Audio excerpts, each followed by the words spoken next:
Good evening. Today, our fellow citizens, our way of life, our very freedom came under attack in a series of deliberate and deadly terrorist acts. The victims were in airplanes or in their offices. Secretaries, businessmen and women, military and federal workers, moms and dads, friends and neighbors. Thousands of lives were suddenly ended by evil, despicable acts of terror.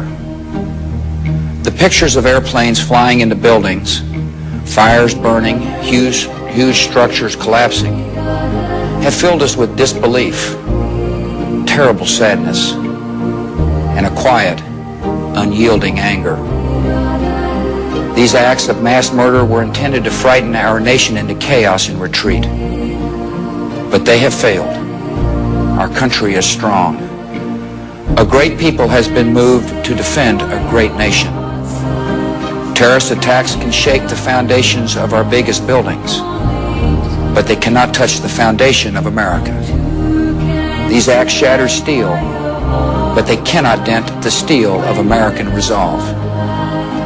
America was targeted for attack because we're the brightest beacon for freedom and opportunity in the world, and no one will keep that light from shining. Today, our nation saw evil, the very worst of human nature, and we responded with the best of America, with the daring of our rescue workers, with the caring for strangers and neighbors who came to give blood and help in any way they could. Immediately following the first attack, I implemented our government's emergency response plans. Our military is powerful, and it's prepared. Our emergency teams are working in New York City and Washington, D.C. to help with local rescue efforts. Our first priority is to get help to those who have been injured and to take every precaution to protect our citizens at home and around the world from further attacks. The functions of our government continue without interruption. Federal agencies in Washington, which had to be evacuated today, are reopening for essential personnel tonight and will be open for business tomorrow. Our financial institutions remain strong, and the American economy will be open for business as well. The search is underway for those who are behind these evil acts. I've directed the full resources of our intelligence and law enforcement communities to find those responsible and to bring them to justice. We will make no distinction between the terrorists who committed these acts and those who harbor them. I appreciate so very much the members of Congress who have joined me in strongly condemning these attacks. And on behalf of the American people, I thank the many world leaders who have called to offer their condolences and assistance.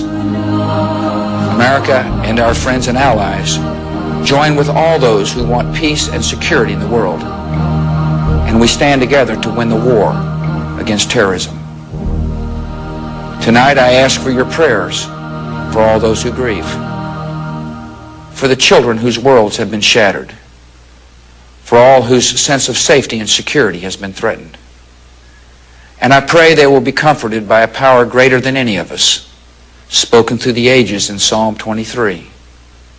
Even though I walk through the valley of the shadow of death, I fear no evil, for you are with me. This is a day when all Americans from every walk of life unite in our resolve for justice and peace. America has stood down enemies before, and we will do so this time. None of us will ever forget this day, yet we go forward to defend freedom and all that is good and just in our world. Thank you. Good night, and God bless America.